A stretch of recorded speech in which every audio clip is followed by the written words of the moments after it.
समंदर के बॉटम पे पूरे 2 दिनों तक बगैर ऑक्सीजन, बगैर किसी इक्विपमेंट के जिंदा रह जाने वाला ये दुनिया का वाहिद शख्स है। क्या किस्मत इस पर मेहरबान थी या मौत इसको ढूंढ ही नहीं पाई। नाज़रीन, इस बात में तो कोई शक नहीं कि समंदर बहुत ही खौफनाक होते हैं, लेकिन ये खौफ तब मजीद बढ़ जाता है जब हम ओशन के अंदर जाते हैं। जैसे जैसे अंदर जाएंगे ये समंदर उतना ही तन्हा, भयानक और इंसानी जान लेने के लिए बेताब होता जाएगा। ओशन का 80% हिस्सा वो है जहां आज तक कोई इंसान नहीं जा पाया और जाहिर है कोई जाना भी नहीं चाहता। लेकिन उसके बावजूद भी कश्तियां, बहरी जहाज और हत्ता के पैसेंजर से भरे पूरे के पूरे एरोप्लेन्स भी समंदर की गहराइयों में डूब चुके हैं, जहां से जिंदा वापस लौटकर कोई नहीं आ पाया। पर आज की कहानी इस शख्स के गिर्द घूमेगी जो एक ही वक्त में दुनिया का खुश नसीब शख्स भी है और बदनसीब भी। नाइजीरिया से ताल्लुक रखने वाला हैरिसन और जैकबा ओकेन नामी ये शख्स एक टग बोट पर बावर्ची की जॉब करता था। 26 मई 2013 को टग बोट 12 क्रू मेंबर्स के साथ गल्फ ऑफ गिनी में एक ऑयल टैंकर की मदद करने के लिए रवाना होती है, जिसमें हैरिसन भी मौजूद था।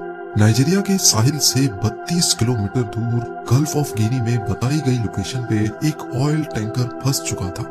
ये टग बोट ऑपरेटर्स के लिए एक रूटीन जॉब होती है, क्योंकि इनका काम ही शिप्स को टो करना या उनको कम पानी से निकालने का होता है। पर आज का दिन इनके लिए किसी भी तरह से नॉर्मल नहीं था। इस वक्त सुबह के 4:30 बज रहे थे और मामूल के मुताबिक उन्होंने ऑयल टैंकर को रस्सों की मदद से टो करना शुरू किया। अभी वो आगे बढ़ते कि अचानक समंदर में से एक बहुत बड़ी खौफनाक लहर उठी और टग बोट पर आ गिरी। इसकी वजह से टग बोट पर जोर का प्रेशर पड़ा और वो फ्लिप हो गई, उल्टी हो गई। ये प्रेशर इतना शदीद था कि जिस रस्से से वो ऑयल टैंकर को टो कर रहे थे उसके हुक्स भी टूट गए और टग बोट शिप से अलग होकर तेजी से पानी में डूबने लगी। और जैसा कि इस सिचुएशन में होता है, अंदर मौजूद 12 क्रू मेंबर्स में अफरा तफरी मच चुकी थी। ज्यादातर क्रू मेंबर्स अपने केबिन्स में बैठे थे और बदकिस्मती से उनके केबिन्स लॉक्ड थे, क्योंकि समंदर के इस हिस्से में पायरेट अटैक्स बहुत ही कॉमनली पाए जाते हैं। इसी वजह से सेफ्टी को मद्देनजर रखते हुए इन्होंने केबिन्स को पहले से ही लॉक कर रखा था। केबिन को लॉक करना शायद पायरेट्स को तो अंदर आने से रोक सकता है, लेकिन समंदर के पानी के सामने इसकी कोई हैसियत नहीं थी।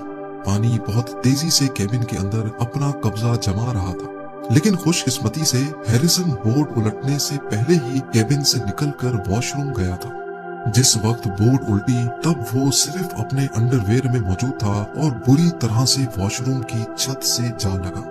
अभी उसको कुछ समझ आता कि हुआ क्या है। वॉशरूम के रोशनदान से पानी तेजी से अंदर आने लगा। जैसे तैसे करके वो वॉशरूम का दरवाजा खोलने में कामयाब हो गया। जैसे ही दरवाजा खुला तो पानी का बहाव हैरिसन को बहाकर बोट के दूसरे वॉशरूम तक ले गया, जहां एक एयर पॉकेट मौजूद था।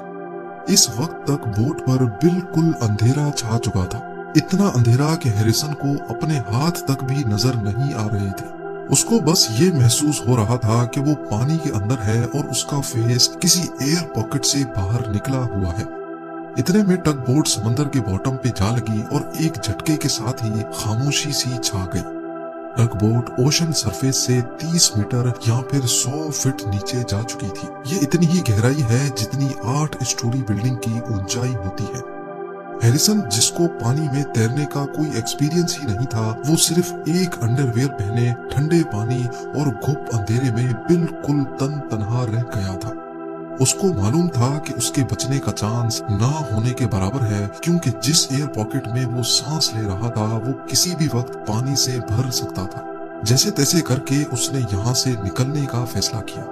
हाथों से चीजों को फील करके अंडर वाटर जाकर उसने हैरत अंगेज तौर पे एक और जगह तलाश की जहां कंपैरेटिवली ज्यादा बड़ा एयर पॉकेट था। ये टग बोट के इंजीनियर का ऑफिस था, जहां उसने ठहरने का फैसला किया। ना कुछ खाने को, ना पीने को, और ऑक्सीजन सप्लाई सिर्फ इतनी जितना एयर पॉकेट में ऑक्सीजन था। ये एयर पॉकेट सिर्फ 1.2 मीटर्स बड़ा था। इतनी कम जगह में आखिर कितना ऑक्सीजन होगा जो हैरिसन को जिंदा रख पाएगा। जाहिर है उसके बचने का चांस यहाँ भी बहुत कम ही अभी वो इस खौफ में ही था कि उसको कुछ आवाजें सुनाई दी। जी हाँ, ये शार्क्स की आवाजें थी जो किसी चीज को खा रही थी। हैरिसन ने देखा तो नहीं, पर उसको पक्का यकीन था कि शार्क उसके साथियों तक पहुंचने में कामयाब हो गई है।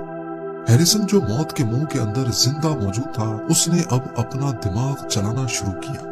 हाथ पांव मारने पर उसको कोक के कुछ तैरते हुए कैन मिले जो उसने पीकर अपने आप को डिहाइड्रेट होने से बचा लिया। उसके बाद उसको तैरता हुआ मैट्रेस मिला जिसके ऊपर लेटकर उसने अपनी चेस्ट को पानी से बाहर निकाल लिया। थोड़ी और देर तक अगर वो ठंडे पानी में रहता तो हाइपोथर्मिया का शिकार हो जाता। इस कंडीशन में बॉडी की सारी हीट निकल जाती है जिसका नतीजा मौत के सिवा कुछ नहीं है। डिहाइड्रेशन और हाइपोथर्मिया से तो वो बचने में कामयाब हो गया था, लेकिन एक चीज ऐसी थी जिसका कोई सॉल्यूशन नहीं मिल रहा था, और वो चीज थी ऑक्सीजन। एयर पॉकेट में ऑक्सीजन का लेवल तेजी से गिरता जा रहा था। जितने छोटी पॉकेट में वो मौजूद था, एक एस्टिमेट के हिसाब से उसमें सिर्फ इतना ऑक्सीजन था जिसमें एक इंसान सिर्फ 60 घंटों तक जिंदा रह सकता है। हैरिसन ओशन में 30 मीटर नीचे टग बोट के एक छोटे से कमरे में एक छोटे से एयर पॉकेट के अंदर जिंदा मौजूद था। इस हादसे को 2 दिन गुजर चुके थे। ऑक्सीजन सप्लाई जो पहले ही बहुत लिमिटेड थी, वो अब सिर्फ चंद घंटों की मेहमान थी। हैरिसन इस अंधेरे में अब सिर्फ अपनी मौत का इंतजार कर रहा था। अपनी जिंदगी के इन बदतरीन 2 दिनों के बाद जब वो मरने के बिल्कुल करीब करीब ही था, तो फाइनली उसको एक दस्तक सुनाई थी। नॉक की आवाज आई। ऑयल टैंकर के क्रू ने डाइवर्स की एक टीम भेजी थी जो टग बोट के मलबे में लाशें ढूंढने आए थे। उनको इस बात का बिल्कुल भी इल्म नहीं था कि मलबे में एक शख्स 2 दिनों के बाद भी जिंदा मौजूद होगा। इतने में हैरिसन को इंजीनियर के रूम में पानी के अंदर से रोशनी दिखाई दी। उसकी खुशी की इंतहा नहीं थी जब उसने अपने सामने एक रेस्क्यू डाइवर को पानी से बाहर आते देखा। डाइवर का कहना था कि हैरिसन इस वक्त मौत से सिर्फ चंद मिनट दूर था और उसकी बॉडी इतनी एग्जॉस्ट हो चुकी थी कि वो अपनी आंखें भी नहीं खोल पा रहा था। डाइवर ने फौरन उसको ऑक्सीजन हेलमेट पहनाया और उसके ऑक्सीजन लेवल्स को नॉर्मल करने की कोशिश की। हैरिसन को फौरन समंदर से बाहर नहीं निकाला गया क्योंकि सडन प्रेशर चेंज की वजह से उसका हार्ट फेल भी हो सकता था। इसी वजह से पहले एक डाइविंग बेल मंगाई गई और हैरिसन को इसमें डालकर समंदर से बाहर निकाला गया। बाहर निकलने के बाद भी उसको 2 दिनों तक इसी डाइविंग बेल में रहना पड़ा क्योंकि इसका प्रेशर आहिस्ता आहिस्ता कम किया जा रहा था। 2 दिनों के बाद हैरिसन पूरी तरह से नॉर्मल हो गया। होश में आने के बाद उसने सबसे पहले ये बोला कि वो आइंदा कभी भी समंदर के करीब भी नहीं भटकेगा।